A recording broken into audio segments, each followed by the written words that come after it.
ஹல்லேலூயா. கர்த்தருடைய பரிசுத்த நாமத்திற்கு மகிமை உண்டாவதாக.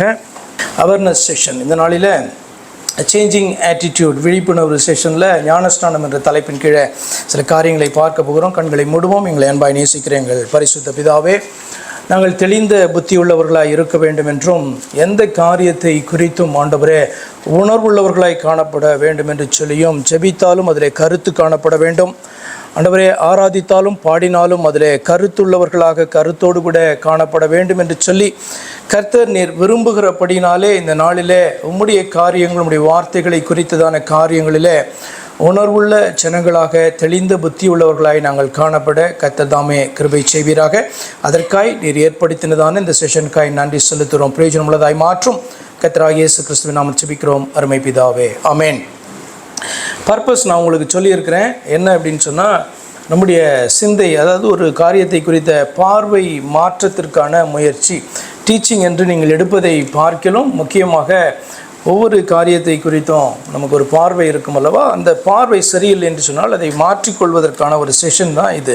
இன்றைக்கு ஞானஸ்நானம். ஞானஸ்நானம் என்கிறதான இந்த வார்த்தையினுடைய அர்த்தம் நம்ம எல்லாருக்கும் அநேகமாய் தெரிந்திருந்தாலும் கூட அதை அதிகமாக அலட்சியப்படுத்துகிறவர்கள் தான் கிறிஸ்தவத்திற்குள் அதிகமாய் காணப்படுவாங்க. டு பேப்டைஸ் மீன்ஸ் பார்த்திங்கன்னா இம்மர்ஸ் என்று சொல்லி அர்த்தம். இன்றைக்கி கூட பேப்டிசம் சர்வீஸ் காணப்பட்டது, நீங்கள் அறிந்திருப்பீங்க. என்ன அப்படின்னா, தண்ணீரில் மூழ்கிறதான காரியம், டிப்பிங், இம்மர்ஸ் அப்படின்றதான் பார்த்திங்கன்னா பேப்டைஸ் அப்படின்றதான வார்த்தையினுடைய நேரடியான அர்த்தம்.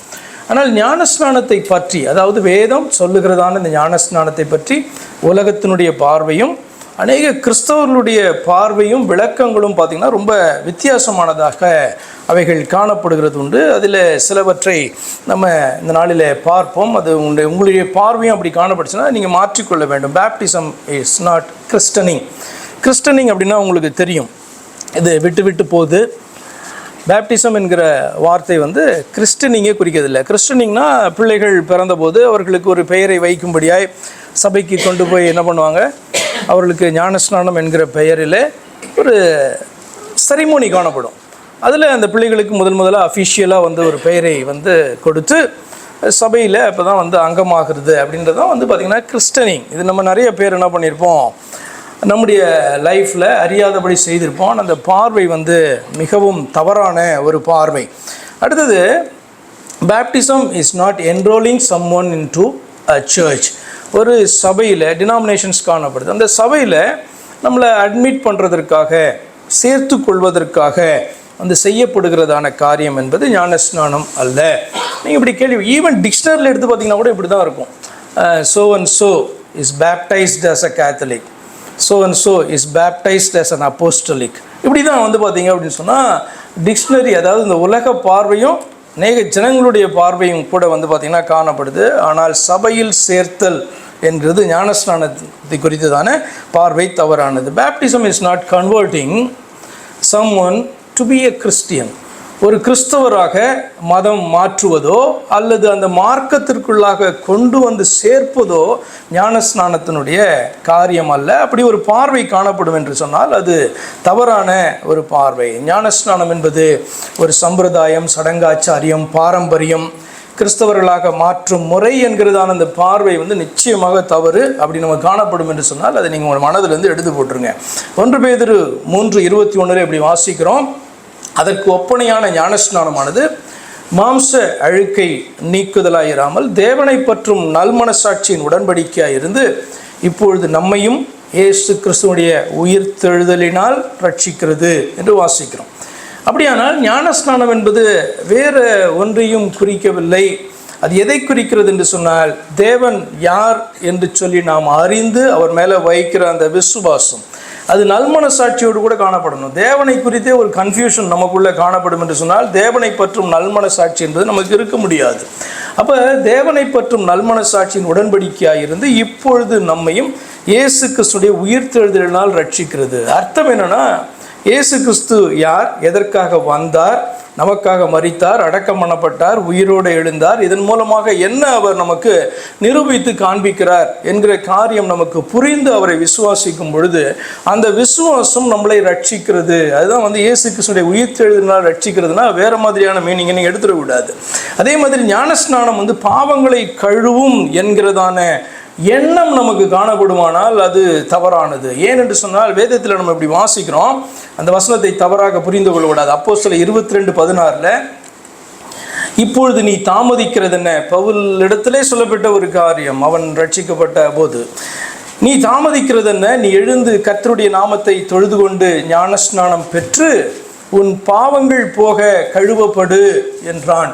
இந்த வசனத்தை வாசிக்கும் போது ஞானஸ்நானம் பெற்றால் நம்முடைய பாவங்கள் கழுவப்படும் என்று சொல்லி நாம் நினைப்போம் என்று சொன்னால் அப்படியாக இந்த வார்த்தை குறிக்கவில்லை. இந்த வசனத்தினுடைய அர்த்தம் என்று சொன்னால் கர்த்தராகிய இயேசு கிறிஸ்துவை தொழுது கொள்வது. நீங்கள் வேதத்தில் வாசிப்பீங்க, ரோமரில் கர்த்தருடைய நாமத்தை தொழுது கொள்கிற யாவரும் ரட்சிக்கப்படுவாங்க. கர்த்தருடைய நாமத்தை தொழுது கொள்கிற யாவரும் ரட்சிக்கப்படுவார்னா கர்த்தர் யார் என்பதை அறிந்து அவரை மாத்திரமே தொழுது கொள்ளுகிற மனுஷன் பார்த்தீங்கன்னா ரட்சிக்கப்படுவான் என்று சொல்லப்பட்டிருக்கும். அப்போ இந்த இடத்துல நீ எழுந்து கர்த்தருடைய நாமத்தை தொழுது கொண்டு ஞானஸ்நானம் பெரு, உன்னுடைய பாவங்கள் கழுவப்படும் அப்படின்னு சொல்லும் பொழுது கர்த்தரை அறிந்து அவரை விசுவாசிக்கிற மனுஷன் அவரை தொழுது கொள்ளுவான். அவன் ரட்சிக்கப்பட்ட மனுஷனாய் காணப்படுறான். அவனுடைய பாவங்கள் கழுவப்பட்டு இருக்கிறது. அப்படிப்பட்டவன் தான் ஞானஸ்நானம் பெற வேண்டும் என்று தான் இந்த வசனம் சொல்லுகிறதே ஒழிய ஞானஸ்நானம் பெறுகிறதுனாலே ஒரு மனுஷனுடைய பாவம் கழுவப்படும் என்று இந்த வசனத்தை நம்ம தவறாக புரிந்து கொள்ளக்கூடாது. அடுத்ததாக ஞானஸ்நானம் என்பது பரிசுத்த ஆவியை பெற்றுத்தரும் என்கிறதான எண்ணம் தவறானது. ஏன் என்று சொன்னால் பேதுரு சொல்லுகிற இந்த வசனத்தை தவறாக புரிந்து கொள்ளக்கூடாது. பேதுரு அப்போஸ்தலர் 2:38 சொல்றாரு, அவர்களை நோக்கி நீங்கள் மனம் திரும்பி ஒவ்வொருவரும் பாவ மன்னிப்புக்கென்று இயேசு கிறிஸ்துவின் நாமத்தினாலே ஞானஸ்நானம் பெற்றுக்கொள்ளுங்கள், அப்பொழுது பரிசுத்த ஆவியை வரத்தை பெறுவீர்கள் அப்படி சொல்றார்.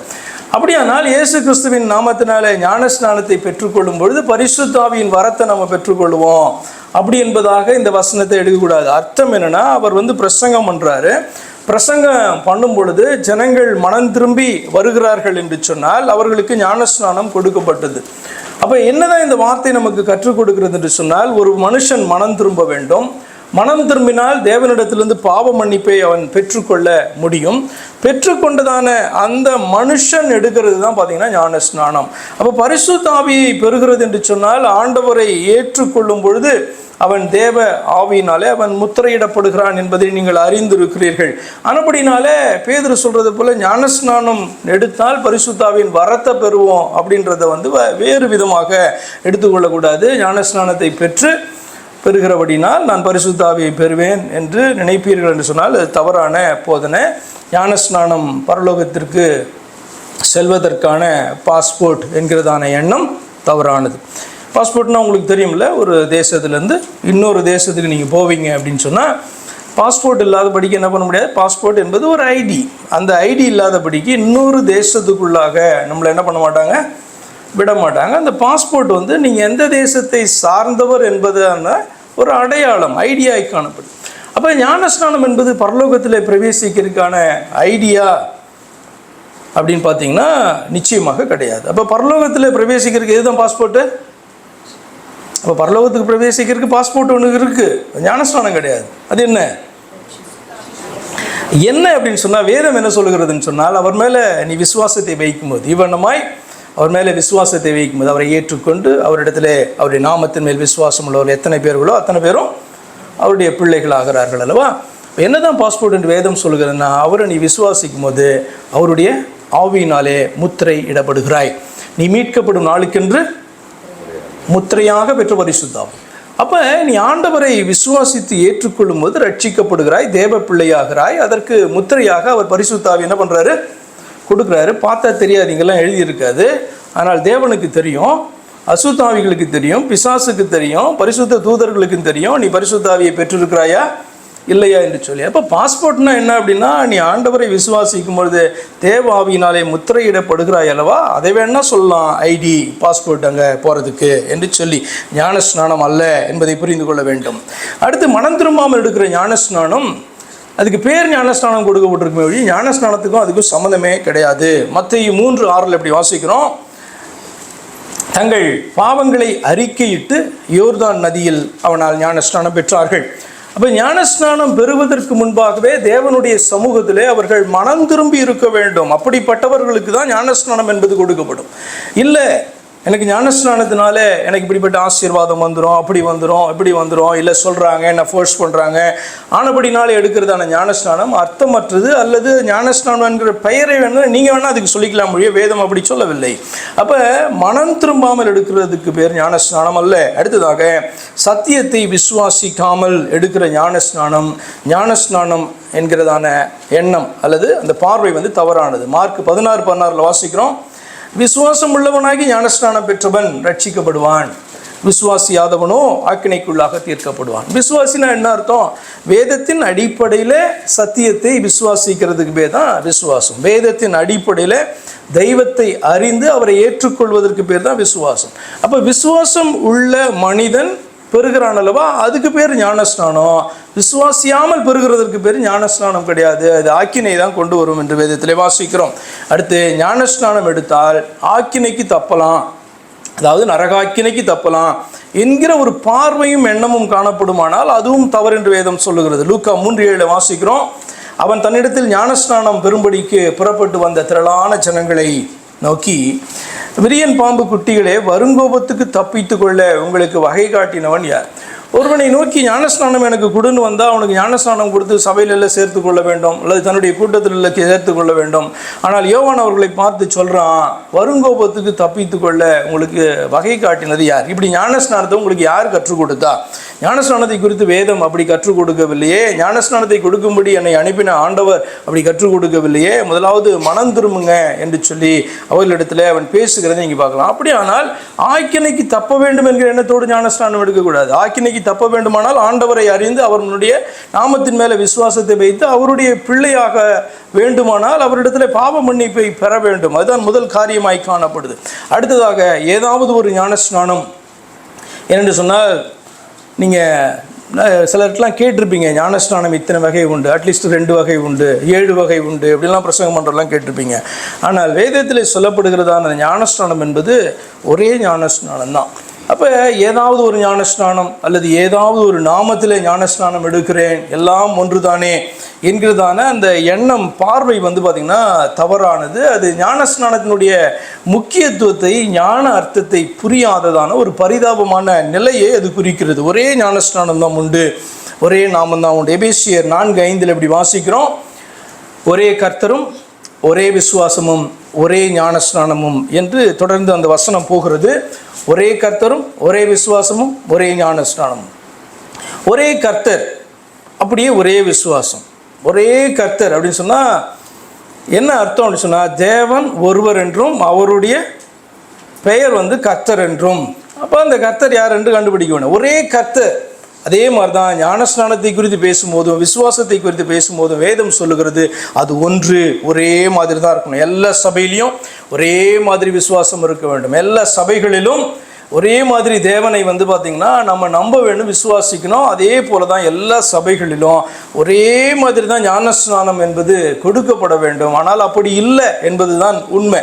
அப்போ ஏன் இது முக்கியம்? ஒரே நாமம் அப்படின்றது பார்த்திங்கன்னா ஏன் முக்கியம் அப்படின்னா, கர்த்தருக்கு பல நாமங்கள் காணப்படுது. கர்த்தருக்கு பல பெயர்கள் வேதத்திலே சொல்லப்பட்டிருக்கு. ஆனால் அவருடைய நாமம் பார்த்திங்கன்னா ரட்சிப்புக்குன்னு நமக்கு கொடுக்கப்பட்டிருக்கிறதான கட்டளையாக கொடுக்கப்பட்டிருக்க நாமம் உங்களுக்கு தெரியும், அப்படி தானே? அப்போஸ்தலர் 4:12 கர்த்தருக்கு பல நாமங்கள் உண்டு. உண்மையாகவே வேதத்தில் எடுத்து வாசிக்கும் போது கர்த்தருக்கு பல பல பல பெயர்கள் உண்டு. ஆனால் நம்முடைய ரட்சிப்புக்கென்று நாம் எப்படி தான் அவரை அறிய வேண்டும் என்று சொன்னால், ஒரு குறிப்பிட்ட நாமத்தில் அவரை அறிய வேண்டும். அது என்னவென்று சொன்னால், அப்போஸ்தலர் 4:12 வாசிக்கிறோம், மனுஷர்களுக்கு கட்டளையாக கொடுக்கப்பட்ட ஒரே நாமம் என்ன அப்படின்னு சொன்னால், தேவனுடைய நாமம் கர்த்தராகிய இயேசு கிறிஸ்து என்பதே. அதற்கு மேலே வேறு நாமத்தை பயன்படுத்தி ஏற்றுக்கொண்டு தேவனுக்கு இவ்வளோ பெயர் இருக்குது என்று சொல்லி நம்மளால் அட்வான்டேஜ் எடுக்கவே முடியாது என்று நம்ம வாசிக்கிறோம். அப்போ தேவனாகிய கர்த்தருடைய தன்மையினால அல்லது அந்தஸ்தினால, பதவியினால அவருக்கு காணப்படுகிற அவருடைய பெயர்களோடு கூட நம்ம ஒப்பிட்டு குழப்பிக்கொள்ளவே கூடாது. அப்படி தானே? இப்போ உங்களுடைய பெயர் வந்து ஜேக்கப் இல்லையா? இப்போ உங்களுக்கு வந்து பார்த்திங்கன்னா உங்களுடைய பொசிஷன் அப்படின்னு இப்போ ஃபார் எக்ஸாம்பிள் உங்களுக்கு முதல் பிள்ளை பிறக்கும் போது உங்களுக்கு தெரிஞ்சிருக்கும் இல்லையா என்ன டேட்டில் பிறந்தான்ட்டு. அதுக்கு முன்னால் வரைக்கும் உங்களுக்கு அப்பான்றதான ஸ்தானம் கிடையாது. இருந்துச்சா? கிடையாது இல்லை? அப்போ அப்பான்றதானது வந்து பார்த்திங்கன்னா ஒரு ஸ்தானம். எப்பொழுதுனா அந்த பிள்ளை முதல் பிள்ளை பிறக்கும் பொழுது அப்பா, அதே மாதிரி அம்மா அப்படின்றதான ஸ்தானம் கிடைக்கிறது. அதே போல் தான் தேவனுக்கு வந்து பார்த்திங்க அப்படின்னு சொன்னால் அவர் மட்டுமே தனியாக இருக்கும்போது அவருக்கு பிதான்ற ஸ்தானம் கிடையாது. நல்லா புரிந்து கொள்ளுங்க. அவர் சகலவற்றையும் ஒருவராய் உண்டாக்கினாராம்.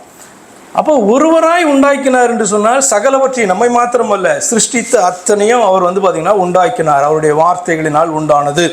அப்போ இவைகளெல்லாம் உண்டாக்கப்படுவதற்கு முன்பாக அவர் மட்டுமே இருக்கும் பொழுது அவருக்கு பிதான்ற ஸ்தானம் வந்து அர்த்தமற்றதான ஸ்தானம். ஏன்னா ஒன்றுமே உண்டாக்கப்படலை. எப்போ எல்லாவற்றையும் உண்டாக்குறாரோ, வானத்தையும் பூமியையும் சகலவற்றையும் சிருஷ்டிக்கிறாரோ, அன்னையிலிருந்து அவைகளுக்கெல்லாம் அவர் என்னவாக காணப்படுறாரு? சிருஷ்டிகராக, பிதாவாக காணப்படுறார். புரியுதா உங்களுக்கு? அப்போ கர்த்தருக்கு அவருடைய தன்மைகளை வைத்தும் அந்தஸ்தை வைத்தும் அவருடைய பொறுப்புகளை வைத்தும் அவருக்கு காணப்படுற அந்த பொசிஷன் அதை வைத்தும் வந்து பார்த்திங்கன்னா பல விதமான பெயர்கள் காணப்படும். அதெல்லாம் வச்சு நீங்கள் என்ன பண்ணிக்கூடாது? குழப்பிக்கொள்ளக்கூடாது. கர்த்தரை நீங்கள் எப்படி தான் சொல்லுவீங்க? உங்களை யாருன்னு கேட்டால் என்ன சொல்லுவீங்க? உங்களை போய் இன்ட்ரடியூஸ் பண்ண சொன்னால் நீங்கள் ஜேக்கப் தான் இன்ட்ரடியூஸ் பண்ணுவீங்க. என்ன இன்ட்ரடியூஸ் பண்ணால் என்னுடைய பெயரை தான் இன்ட்ரடியூஸ் பண்ணுவோம். அதே போல் தெய்வத்துக்கு பெயர் என்ன அப்படின்னு சொன்னால் அவர் என்ன தான் சொல்லுவார்? அவர் வந்து அவருடைய பெயர் தான் சொல்லுவார். அது வந்து இயேசு கிறிஸ்து அப்படின்னு அர்த்தம். ஏனென்று சொன்னால் அவர் இந்த மனிதர்கள் மத்தியில் மனிதனாக வெளிப்பட்டு அவருக்கு ஒரு பெயர் காணப்பட்டது. என்னென்னா பரலோகத்தின் தேவன் நம்முடைய ரட்சிப்பு, ஏகோவா, அதாவது கர்த்தர் நம்முடைய ரட்சிப்பு, அதான் இயேசு என்ற அர்த்தம். சரி, அப்படி இருக்கும் பொழுது நான் இந்த பெயரெல்லாம் ஒரு பெரிய விஷயமே கிடையாது. எந்த நாமத்தில் ஞானஸ்நானம் எடுப்பேன்னா வாய்ப்பே கிடையாது. வேதம் வந்து இந்த நாமத்தில் தான் ஞானஸ்நானம் எடுக்கணும். ஏன்னு சொன்னால் பரலோக தெய்வம் யார் என்று அறிந்து அவருக்கு கொடுக்கப்பட்டிருக்க காணப்படுகிற உன்னுடைய ரட்சிப்புக்கு உனக்கு கட்டளையிடப்பட்டிருக்க அந்த நாமத்தில் தான் என்ன பண்ணணும்? ஞானஸ்நானம் எடுக்கணும். எல்லாம் ஒன்று தானேன்னா எல்லாம் ஒன்று கிடையாது. ஏமாந்து போய்விடக்கூடாது. ஞானஸ்நானம் தேவனுடைய ஆலோசனை என்பதில் சந்தேகம் இருக்கக்கூடாது. லூக்கா 7:29-30 ஏதோ சபை ஃபோர்ஸ் பண்ணுது, மற்ற ஊழியக்காரர்கள் ஃபோர்ஸ் பண்ணுறாங்க. கிடையவே கிடையாது. இது தேவனுடைய ஆலோசனை. லூக்கா 7:29-30 வாசிக்கிறோம். யோவானுடைய உபதேசத்தை கேட்ட ஆயக்காரர் முதலான சகல ஜனங்களும் அவனாலே ஞானஸ்நானம் பெற்று தேவன் நீதிபரர் என்று அறிக்கையிட்டார்கள். பரிசேயரும் நியாய சாஸ்திரிகளுமோ அவனாலே ஞானஸ்நானம் பெறாமல் தங்களுக்கு கேடு உண்டாக்க தேவனுடைய ஆலோசனையை தள்ளிவிட. தேவனுடைய ஆலோசனை அது மாத்திரமல்ல, தேவனுடைய ஆலோசனையை யார் ஏற்றுக்கொண்டார்கள் என்று சொன்னால் அந்த நாட்களில் காணப்பட்டதான அற்பமாய் எண்ணப்பட்ட பாவிகள் என்று பார்த்தீங்கன்னா மற்றவர்களால் நிராகரிக்கப்பட்ட ஆயக்காரர்கள் முதலானவர்கள் என்ன பண்ணுறாங்க?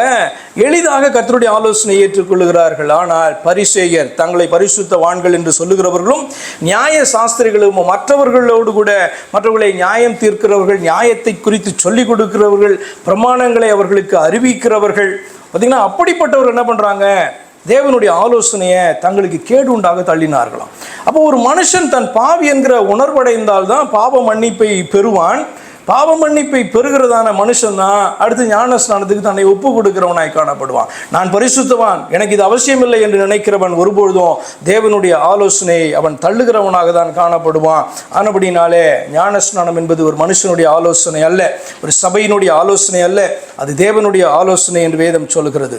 ஞானஸ்நானம் தேவனுடைய ஆலோசனை மட்டுமல்ல, அவருடைய கட்டளை என்பதையும் நீங்கள் மறக்க வேண்டாம். மத்தேயு 28:19-20 நம்ம வாசிக்கிறோம். நீங்கள் புறப்பட்டு போய் சகல ஜாதிகளையும் சீஷராக்கி பிதா குமாரன் பரிசுத்த ஆவியின் நாமத்தினாலே அவர்களுக்கு ஞானஸ்நானம் கொடுத்து நான் உங்களுக்கு கட்டளையிட்ட யாவையும் அவர்கள் கை கொள்ளும்படி அவர்களுக்கு உபதேசம் பண்ணுங்கள் என்று சொன்னார். ஞானஸ்நானம் நீங்கள் கொடுக்க வேண்டும். கொடுத்து என்ன பண்ணணும்? உங்கள் கூட்டத்தில் சேர்த்துக்கணும். அவ்வளோ கிடையாது. என்ன அப்படின்னா அவர்களுக்கு நீங்கள் உபதேசம் பண்ணுங்க. நான் உங்களுக்கு கற்றுக் கொடுத்த காரியங்களை, நீங்கள் என்னிடத்தில் கற்றுக்கொண்ட காரியங்களை அவர்கள் கை கொள்ளும்படி அவர்களுக்கு உபதேசம் பண்ணுங்க. இப்போ ஞானஸ்நானம் எடுத்துவிட்டு அப்படி அமர்ந்திருப்பதல்ல, கடந்து போய் விடுவதல்ல. என்னதான் செய்ய வேண்டும் என்று சொன்னால் அவர்களுக்கு கற்றுக் கொடுக்க வேண்டும் கர்த்தர் சொன்ன காரியங்களை. சரி, ஞானஸ்நான கட்டளை இப்படியாக கொடுக்கப்பட்டது. எப்படி கொடுக்கப்பட்டது? பிதா குமாரன் பரிசுத்த ஆவியினாலே ஞானஸ்நானம் கொடுங்கள் என்று சொல்லப்பட்டது. ஞானஸ்நான கட்டளை புரிந்து கொள்ளப்பட்ட விதமும் கை கொள்ளப்பட்ட முறையும் என்ன என்று நீங்கள் வேதத்தில் வாசிப்பீங்கன்னா, இப்போ தான் நம்ம பேதுரு 2ஆம் அதிகாரத்தில் அப்போஸ்தலரில் சொன்னதை பார்த்தோம். கர்த்தராகிய இயேசு கிறிஸ்துவின் நாமத்தினால் ஞானஸ்நானம் பெறுங்கள் என்று சொன்னான். தொடர்ந்து பார்த்தீங்கன்னா அப்போஸ்தலர் 10:48 வாசிக்கிறோம், கர்த்தருடைய நாமத்தினாலே அவர்களுக்கு ஞானஸ்நானம் கொடுக்கும்படி கட்டளையிட்டான். அப்போது சில நாள் அங்கே தங்கும்படி அவனை வேண்டிக் கொண்டார். இப்படி தான் கட்டளை கொடுக்கப்பட்டது, இப்படி தான் ஞானஸ்நானம் எடுக்கப்பட்டது. என்னன்னா, பிதா குமாரன் பரிசுத்தாவின் நாமம் என்பது கர்த்தருடைய நாமம் என்று புரிந்து கொள்ளப்பட்டு கர்த்தருடைய நாமத்தில் தான் ஞானஸ்நானம் கொடுக்கப்பட்டது. அப்போஸ்தலர் 16ஆம் அதிகாரம் 15ஆம் வசனத்தில் வாசிக்கிறோம், இன்னொரு ஸ்திரீயை குறித்து, அவளும் அவள் வீட்டாரும் ஞானஸ்நானம் பெற்ற பின்பு அவள் எங்களை நோக்கி, நீங்கள் என்னை கர்த்தரிடத்தில் விசுவாசம் உள்ளவள் என்று எண்ணினால் என் வீட்டிலே வந்து தங்கியிருங்கள். அப்போ கர்த்தருடைய நாமத்தினாலே ஞானஸ்நானம் பெற்றார்கள் என்று வாசிக்கிறோம். அப்போஸ்தலர் 18:8 வாசிக்கிறோம், ஜெப ஆலய தலைவனாகிய கிறிஸ்பு என்பவன் தன் வீட்டார் அனைவரோடும் கூட கர்த்தரிடத்தில் விசுவாசம் உள்ளவனானான். கொரிந்தியரில் அநேகர் சுவிசேஷத்தை கேட்டு விசுவாசித்து ஞானஸ்நானம் பெற்றார்கள். யூத மார்க்கத்தில் காணப்படுகிறதான ஒரு மனிதன், இவ்வளவுக்கும் ஜெபாலயத்துக்கு ஜெபாலய தலைவனாய் காணப்படுகிற கிறிஸ்பு என்கிறவன் சுவிசேஷத்தை கேட்டபோது தன் வீட்டார் அனைவரோடும் கூட கர்த்தரிடத்தில் விசுவாசம் உள்ளவனானான். உங்களுக்கு இது வித்தியாசமா இல்லையா அந்த வார்த்தை? இப்போ இந்த யூதர்கள் தங்களுடைய தெய்வமாக யாரை கொண்டிருக்கிறார்கள்? கர்த்தர் என்கிற ஒருவரையே தெய்வமாய் கொண்டிருக்கிறார்கள். யெகோவா என்கிறவரை தெய்வமாய் கொண்டிருக்கிறார்கள். இயேசுவானவரை குறித்த சுவிசேஷத்தை இவன் அப்போஸ்தலரிடத்திலே கேட்டபோது, இந்த ஜெபாலய தலைவனாகிய இந்த யூதன், இந்த கிறிஸ்பு இவன் தன் வீட்டார் அனைவரோடும் கூட கர்த்தரிடத்தில் விசுவாசம் உள்ளவனானான். அர்த்தம் என்னன்னா, கர்த்தரை தெய்வம் என்று அறிந்திருந்தவன், ஆனால் இயேசு கிறிஸ்து தான் அந்த கர்த்தர் என்று அறியாதிருந்தவன். அப்போ ஏற்றுக்கொண்ட போது கர்த்தரிடத்தில் அவன் விசுவாசம் உள்ளவனாகி அவன் பார்த்தீங்கன்னா ஞானஸ்நானம் எடுக்கிறான். மாத்திரமல்ல, கொரிந்து சபையில் நிறைய பேர் அதுக்கு தான் சபைக்குள்ளே வராங்க. கொரிந்தியரில் அநேகர் சுவிசேஷத்தை இவனமாய் கேட்டு விசுவாசித்து ஞானஸ்நானம் பெற்றார்கள். அப்போது எப்படி தான் புரிந்து கொண்டார்கள்? பிதா குமாரன் பரிசுத்தாவின் நாமத்தில் ஞானஸ்நானம் கொடுங்கள் என்று சொல்லுகிற கட்டளையை எவ்வண்ணமாக சபை புரிந்து கொண்டது என்று சொன்னால், கர்த்தருடைய நாமத்திலே ஞானஸ்நானம் பெற வேண்டும் என்று புரிந்து கொண்டு கர்த்தர் இயேசு கிறிஸ்து என்று விசுவாசித்தபடியினாலே கர்த்தராகிய இயேசு கிறிஸ்துவின் நாமத்திலே ஞானஸ்நானம் கொடுத்தது. நம்முடைய பார்வையும் புரிதலும் ஞானஸ்நானத்தை குறித்து வேறு விதமாய் இருக்குமானால் தயவு செய்து மாற்றிக்கொள்ள வேண்டும். ஞானஸ்நானம் மிக ஆழமான ஞான அர்த்தமுடையது என்பதையும் மறக்க வேண்டாம். ஒரு 3 காரியத்தை மாத்திரம் சொல்லிவிடுகிறேன். ஞானஸ்நானத்தில் ஆழமான ஞான அர்த்தம் அல்லது ஆவிக்குரிய அர்த்தம் அதிலே காணப்படுகிறது. சும்மா அப்படியே தண்ணியில் மூழ்கி கர்த்தராகிய இயேசு கிறிஸ்து நாமத்தில் ஞானஸ்நானம் கொடுத்து அப்படி எழுந்துடுறது கிடையாது. அதற்குள் ஆழமான அர்த்தம் காணப்படுகிறது. ஞானஸ்நானம் எடுக்கும்போது நீ விசுவாசித்து மனம் திரும்பி விசுவாசி ஞானஸ்நானம் எடுக்கிறா, இதெல்லாம் சொன்னேன் நான். அப்படி எடுக்கும்போது அதனுடைய அர்த்தம் என்ன அப்படின்னு சொன்னால், you are part of Christ, கிறிஸ்துவோடு கூட ஐக்கியப்பட்டு இருக்கிறீர்கள் என்பதை குறிக்கிறது. கொலேசியர் 2:12 ஞானஸ்நானத்தினாலே அவரோட கூட அடக்கம் பண்ணப்பட்டவர்களாயும் அதிலே அவரை மரித்தோரிலிருந்து எழுப்பின தேவனுடைய செயலின் மேலுள்ள விசுவாசத்தினாலே அவரோட எழுந்தவர்களாயும் இருக்கிறீர்கள் என்று வாசிக்கிறோம். அவருடனே என்ன? ரோமர் 6:3 சொல்லுகிறது, கிறிஸ்து இயேசுவுக்குள்ளாக ஞானஸ்நானம் பெற்ற நாம் அனைவரும் அவருடைய மரணத்துக்குள்ளாக ஞானஸ்நானம் பெற்றதை அறியாமல் இருக்கிறீர்களா? அப்போ ஞானஸ்நானம் என்பது யாருக்குள்ளாக பெற வேண்டும், யாருடைய நாமத்தினாலே பெற வேண்டும், யாருக்குள்ளாக வைக்கப்படுகிறோம் என்று பார்ப்பீர்கள் என்றால், கிறிஸ்து இயேசுவுக்குள்ளாக ஞானஸ்நானம் கொடுக்கப்பட்டது. கிறிஸ்து இயேசுவுக்குள்ளாக ஞானஸ்நானம் பெற்றிருக்கிறோம். கிறிஸ்து இயேசுவுக்குள்ளாக ஞானஸ்நானம் பெற்ற நாம் அனைவரும் என்று சொல்லி பார்த்தீங்கன்னா வார்த்தை சொல்லுகிறது. அடுத்ததாக யூ ஆர் இன் கிரைஸ்ட். முதல்ல பார்த்தோம் you are part of Christ. அடுத்தது யூ ஆர் இன் கிரைஸ்ட் அப்படின்னா கிறிஸ்துவுக்குள் இருக்கிறீர்கள் என்று அர்த்தம். ஞானஸ்நானம் விடும்போது கிறிஸ்துவுக்குள் இருக்கிறீர்கள் என்பதை அது குறிக்கிறது. கலாத்தியர் 3:27 வாசிக்கிறோம், ஏனெனில் உங்களில் கிறிஸ்துவுக்குள்ளாக ஞானஸ்நானம் பெற்றவர்கள் எத்தனை பேரோ அத்தனை பேரும் கிறிஸ்துவை தரித்து கொண்டிருக்கிறீர்களே. அப்படியானால் யூ ஆர் இன் கிரைஸ்ட் என்று சொல்லி அர்த்தம். கிறிஸ்துவுக்குள்ளே நீங்கள் வைக்கப்பட்டிருப்பதை அல்லது கிறிஸ்து உங்களை மூடி இருப்பதை, உங்களை மறைத்திருப்பதை சிம்பாலிக்காக குறிக்கிறதான காரியம் ஞானஸ்நானம். மூன்றாவதாக you are all one in Christ என்று சொல்லி அர்த்தம்.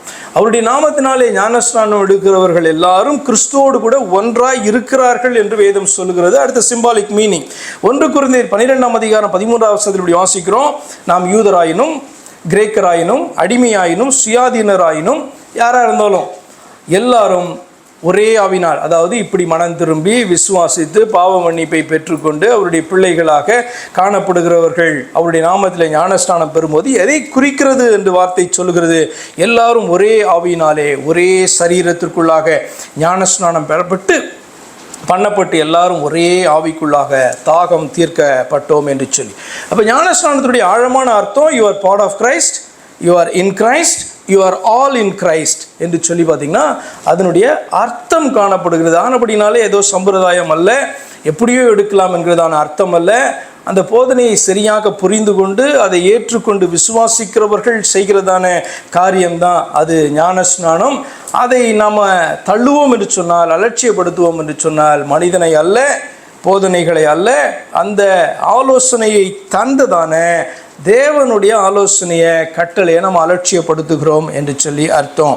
அப்படியே கண்களை மூடுவோமா? எங்களை அன்பாய் நேசிக்கிற எங்கள் பரிசுத்த பிதாவே, தெளிந்த புத்தி உள்ளவர்களாக ஒவ்வொரு காரியத்தை குறித்து நாங்கள் காணப்பட வேண்டும் என்று சொல்லி விரும்புகிற நல்ல தகப்பன், வேதத்திலே நீ சொல்லி இருக்கிற காரியங்கள் தவறாக புரிந்து கொள்ளப்பட்டு அதன் நிமித்தமாக தவறான சிந்தனைகளும் நம்பிக்கைகளும் எங்களுக்குள்ளே பொதிந்திருக்குமானால் அதை எடுத்து போடும் வண்ணமாக, எங்களை நாங்கள் சீர் செய்து கொள்ளும் வண்ணமாக, ஆண்டவரே ஆட்டிடியூடை சேஞ்ச் செய்து கொள்ளும் வண்ணமாக கர்த்தர் இதை எங்களுக்கு தந்திருக்கிறபடினால் உமக்கு ஸ்தோத்திரம். ஆண்டவரே, ஒவ்வொரு வார்த்தைகளின் முக்கியத்துவத்தையும் அறிந்தவர்களாக உணர்வுள்ள இருதயத்தோடு கீழ்ப்படிய கர்த்தர் எங்களுக்கு உதவி செய்யும். கர்த்தராகிய இயேசு கிறிஸ்துவின் நாமத்தில் ஜெபிக்கிறேன் அருமை பிதாவே, ஆமென்.